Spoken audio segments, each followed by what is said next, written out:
The স্বামী and mother worship আগের দুটো ভিডিওতে যতদূর পর্যন্ত পড়িয়েছিলাম, আজকের ভিডিওতে ঠিক তার পরের প্যারাগ্রাফটা আমরা দেখে নেব।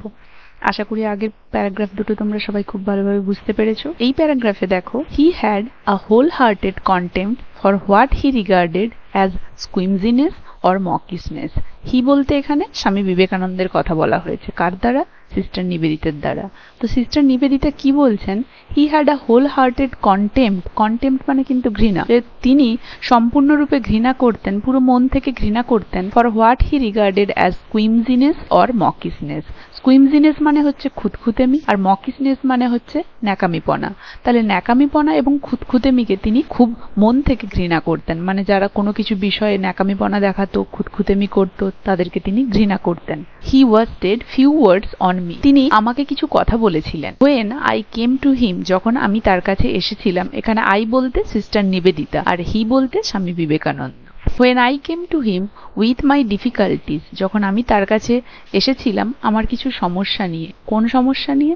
About animal sacrifice in the temple, মন্দিরে পশু বলি নিয়ে। He made no reference, তিনি কিন্তু কোনো প্রসঙ্গ টানেননি। তাহলে একবার সিস্টার নিবেদিতার এই মন্দিরে যে পশু বলি হয় সেটা নিয়ে তার মনে খুব প্রশ্ন ছিল, তার মনে খুব সমস্যা ছিল, এবং সেই প্রশ্ন নিয়ে তিনি গিয়েছিলেন স্বামী বিবেকানন্দের কাছে প্রশ্ন করতে। কিন্তু স্বামী বিবেকানন্দ তার সেই ডিফিকাল্টিজ শুনে কোনো প্রসঙ্গ টানেননি, as he might have done, যেটা তিনি চাইলেই পারতেন। টু দ্য ফ্যাক্ট, সেই বিষয়ে, দ্যাট মোস্ট অফ আস, যে আমাদের মধ্যে বেশিরভাগই, loudly as we may attack this, এই যে দিস বলতে মন্দিরে পশু বলিটাকে বলা হচ্ছে, আমাদের মধ্যে বেশিরভাগই এই বিষয়ের প্রতি খুব তীব্রভাবে আক্রমণ করতে পারি।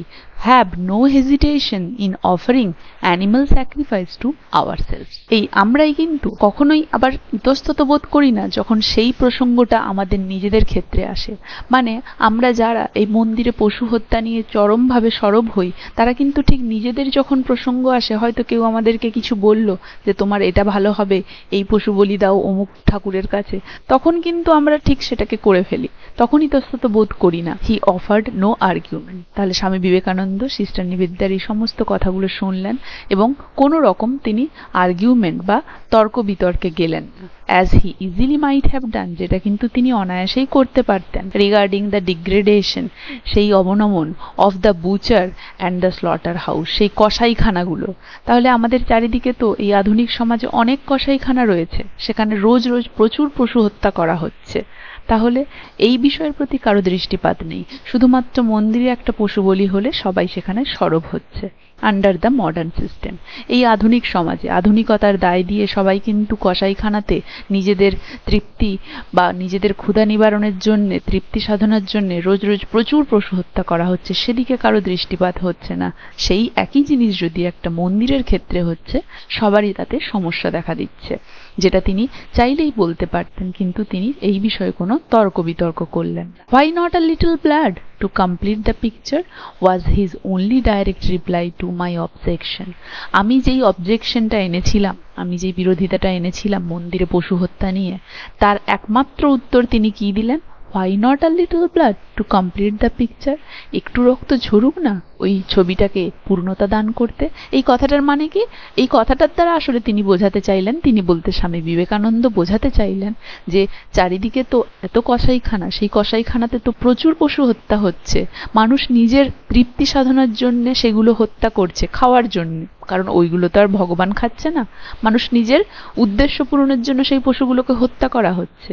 কিন্তু ঠিক একইভাবে যদি ঠাকুরের স্থানে কোনো পশু হত্যা করা হচ্ছে, এবং সেটাও কিন্তু দিন শেষে ঠাকুর তো আর খাচ্ছে না, ভক্ষণ করছে না, মানুষই খাচ্ছে, তবুও কিন্তু মানুষ তাতে চরমভাবে সরব হচ্ছে, প্রতিবাদ করছে মন্দিরে পশু হত্যার জন্য। তিনি এটাই বোঝাতে চাইলেন যে চারিদিকে তো এতই পশু হত্যা হচ্ছে, যদি সামান্যতম একটা মন্দিরে পশু হত্যা হয় কোনো ঠাকুরের উদ্দেশ্যে, হোক না একটু রক্ত, সেই রক্তটা ঝরুক না।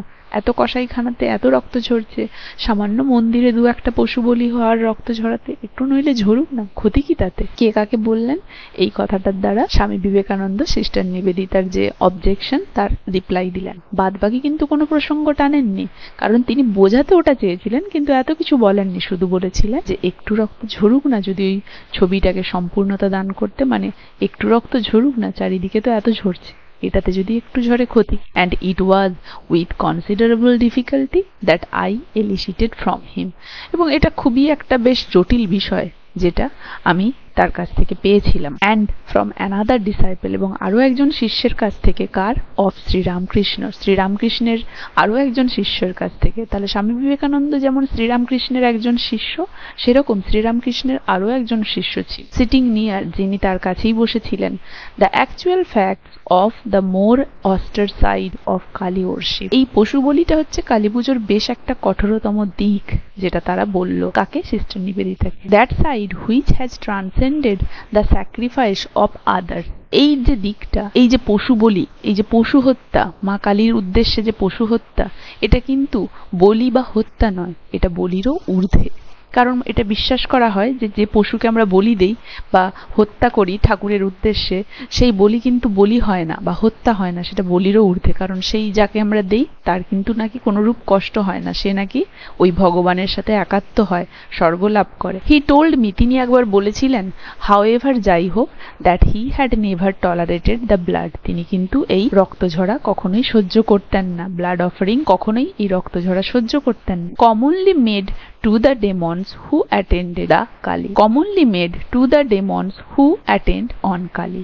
এবং তিনি মনে করতেন এই রক্ত ঝরানো, এই পশু বলি, এই পশু হত্যা প্রকৃতপক্ষে কিন্তু ভগবানের উদ্দেশ্যে নয়, বরং মা কালীর পাশেই যে অসুররা থাকে, তোমরা যদি সবাই মা কালীর রূপটা দেখেছো তাহলে দেখবে, বা মা কালীর মূর্তিগুলো দেখেছো, দেখবে কালী ঠাকুরের দুপাশে দুটো অসুর থাকে। তাহলে তিনি মনে করছেন এটা কিন্তু ঠাকুরের উদ্দেশ্যে নয়, যেন মনে হয় এটা অসুরের পুজো, সেই অসুরদেরকে যেন এই রক্ত উৎসর্গ করা হয়। This was simple devil worship, এটা সাধারণভাবে একটা অসুরের পুজো, শয়তানের পুজো। And he had no place for it, এবং সেই স্থানে কোনো ঠাকুর বা কোনো দেবতা থাকতে পারে না।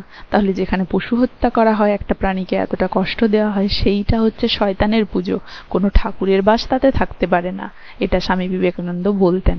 His own effort being constantly to banish fear and weakness, তিনি নিজের মনে মনে অনেক চেষ্টা করতেন মন থেকে নির্বাসন দেওয়ার, কি না, ফিয়ার ভয়, এবং উইকনেস দুর্বলতা, ফ্রম হিজ ওন কনসিয়াসনেস, তার নিজস্ব চেতনা থেকে। তাহলে তিনি অনেক চেষ্টা করতেন মন থেকে ভয় এবং দুর্বলতা দূর করার, তার নিজের চেতনা থেকে। টু লার্ন টু রিকগনাইজ, এবং কি, and to learn to recognise, এবং এটা শিখতে যে টু রিকগনাইজ, চিনতে, উপলব্ধি করতে, কাকে? দ্য মাদার, মা কালীকে। অ্যাজ ইনস্টিংটিভলি ইন ইভেল, কার মধ্যে? না, খারাপের মধ্যে। টেরার মানে ভয়ের মধ্যে, খারাপের মধ্যে, ভয়ের মধ্যে। সরো দুঃখের মধ্যে। অ্যান্ড অ্যানহিলিয়েশন, এবং ধ্বংসের মধ্যে। তাহলে দেখো, তিনি কিন্তু সবসময় যে মা কালীকে ওরশিপার হিসেবে দেখতেন তা নয়, তিনি নিজেকে শেখাতেন, নিজেকে বোঝাতেন এবং উপলব্ধি করতেন মা কালীকে এইগুলোর মধ্যেও তিনি খোঁজার। কোনগুলোর মধ্যে? ইভিলের মধ্যে, টেরারের মধ্যে, সরোর মধ্যে এবং অ্যানহিলেশনের মধ্যে। As in that which makes for, যেটা কিনা খোঁজা হতো কিসে? সুইটনেস অ্যান্ড জয়, ভালো এবং আনন্দের মধ্যে। তাহলে ভগবানকে যেখানে ভালো সমস্ত কিছু এবং আনন্দ সমস্ত কিছুর মধ্যে খোঁজা হয়, সেই জায়গায় তিনি নিজেকে এইটা উপলব্ধি করিয়েছিলেন যে ভগবানকে তিনি খুঁজতেন খারাপ সমস্ত কিছুর মধ্যে। কারণ দেখো, ভগবান যে শুধু সবসময় ভালো কিছুর মধ্যে থাকবে তাও তো নয়। আমাদের সাথে যা ঘটছে সে ভালো খারাপের যদি সমন্বয় হয়, তাহলে শুধু ভালোটার মধ্যে ভগবান আছে, খারাপটার মধ্যে নেই, সেটা তো নয়। খারাপও যা কিছু ঘটছে, যেগুলো আমাদের জীবনে শিক্ষা দেওয়ার জন্য, নিশ্চয়ই সেগুলোও ঠাকুরের মন মর্জি মতোই হচ্ছে, ঠাকুরের ইচ্ছে মতোই হচ্ছে। তাই শুধু যে আমরা ভগবানকে আনন্দ, খুশি, ভালোর মধ্যে দেখবো তা নয়, সমস্ত রকম দুঃখ, ভয়, ধ্বংস সবকিছুর মধ্যেই ভগবানকে উপলব্ধি করতে হবে। It followed that the one thing he could not away with was any sort of watering down of the great conception, এবং তিনি তার মন থেকে কখনোই এই ধারণাটাকে নস্যাৎ করে দিতে চাইতেন না যে ভগবান যেমন ভালোর মধ্যে আছে তেমন খারাপের মধ্যেও রয়েছে। তাহলে ভগবান যে সমস্ত কিছু খারাপের মধ্যেও বিরাজ করে, এই ধারণাটাকে তিনি নস্যাৎ করতে চাইতেন না। ওয়াটারিং ডাউন মানে নস্যাৎ করা। ফুলস, বোকা তারা, he exclaimed once, তিনি বলতেন, as he dwelled in quiet talk, যখন তিনি এই বিষয়ে আলোচনা করতেন, on the worship of the terrible, এই যে সেই ভয়ঙ্করীর উপাসনা, on becoming one with the terrible, সেটা হচ্ছে কি না, সেই ভয়ঙ্করীর সাথে নিজে একত্ব হয়ে যাওয়া। ফুল, বোকা তো তারা, they put a garland on flowers round thy নেক।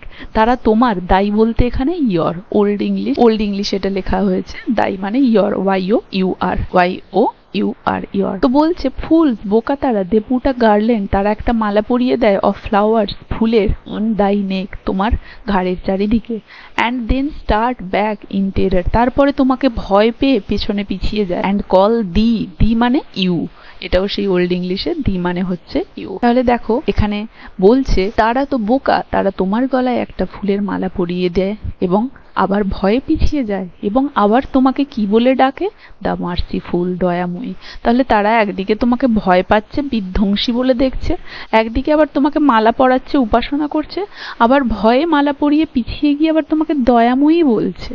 বোকা তারা, তাহলে তোমার সঠিক স্বরূপ তো তারা উপলব্ধিই করতে পারেনি। অ্যান্ড অ্যাজ হি স্পোক, এবং যেমনটা তিনি বলতেন, the underlying egoism of worship, এই যে কালী সাধনা বা কালী পুজো, এর একটা অভ্যন্তরীণ ধারণা, দ্যাট ইজ, যেটা কি, ডিভোটেড টু দ্য কাইন্ড, সেই দয়ালু রূপের প্রতি একত্ব হয়ে যাওয়া, উৎসর্গ করে দেওয়া, কাইন্ড গড, টু প্রভিডেন্স, এবং আর কি, এটা একটা দৈব ক্ষমতা, সেই দৈব ক্ষমতার প্রতি নিজে একত্ব বা উৎসর্গ করে দেওয়া, দ্য কনসোলিং, আর কি, ঠাকুরকে আমরা আর কিভাবে পাই, কনসোলিং ডিভাইনিটি, সান্ত্বনামূলক সৎ, কারণ ভগবান সবসময় সান্ত্বনামূলক হয়, আমরা জানি, যে কোনো কিছু আমাদের মনের মধ্যে দ্বিধা দ্বন্দ্ব, কোনো পরাজয় ব্যর্থতা এলে আমরা ভগবানকে দয়ালু হিসেবে পাই, তার মধ্যে দৈব ক্ষমতা রয়েছে এই ব্যাপারটায়, এবং সান্ত্বনামূলক রূপেও দেখি। Without a heart for god in the earthquake, কিন্তু কি হিসেবে আমরা দেখি না, আমরা যেন ভগবানকে আর্থকুইকে খুঁজে পাই না, ভূমিকম্পে। তাহলে ভালো সবকিছুর মধ্যে খুঁজে পাচ্ছি, আরাধনার মাধ্যমে নিজেকে একাত্ম করছি,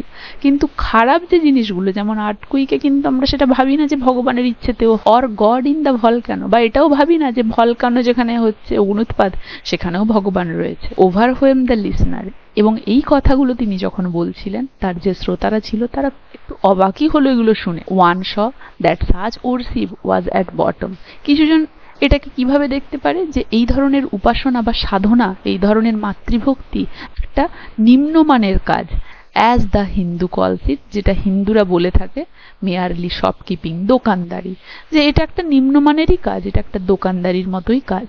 and one realised the infinitely greater boldness, এবং একজন যদি অনুভব করে বা উপলব্ধি করে দ্য ইনফাইনাইটলি গ্রেটার বোল্ডনেস, এটা হচ্ছে চরমতম সাহসিকতা পূর্ণ, অ্যান্ড ট্রুথ, এবং সত্য, অফ দ্য টিচিং, সেই শিক্ষার, that god manifest through evil as well as through good. তাহলে কিন্তু এত কিছু যে সবাই ভাবে যে ভগবান শুধু ভালোর মধ্যে আছে, আর্থকুইক বা ভলক্যানোতে নেই, কিন্তু তার মধ্যেই যদি কেউ উপলব্ধি করে যে ভগবান যেমন গুডের মধ্যেও রয়েছে তেমন ইভিলের মধ্যেও রয়েছে, এই উপলব্ধিটা যদি করতে পারে কেউ, তাহলে সেটা হবে কি, চরমতম সাহসিকতা পূর্ণ সত্য একটা কাজ। One saw that the true attitude for the mind and will that are not to be baffled by the personal self, এবং এটাই হবে, এই ভাবটাই হবে কি না, মনের সত্যিকারের ভাব। কোন ভাবটা না, যে ভগবান যেমন গুডের মধ্যেও রয়েছে তেমন ইভিলের মধ্যেও রয়েছে, এটা যদি কেউ উপলব্ধি করতে পারে,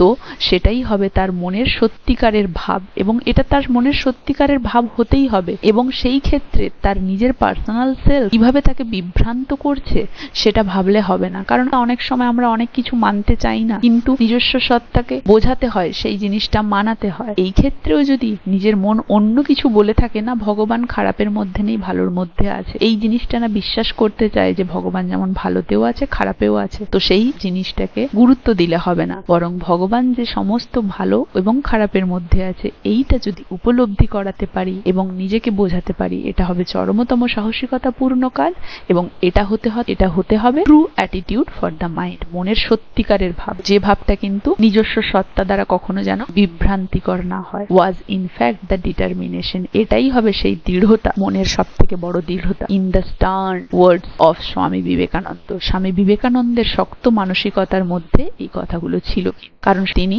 সত্যের মধ্যে নিজের মত বা ধারণা প্রতিষ্ঠা করার চেষ্টা করতেন। এবং তার মতে আরো কি, to seek death not life, তিনি আরো বলতেন মৃত্যুকে খোঁজো জীবনকে নয়।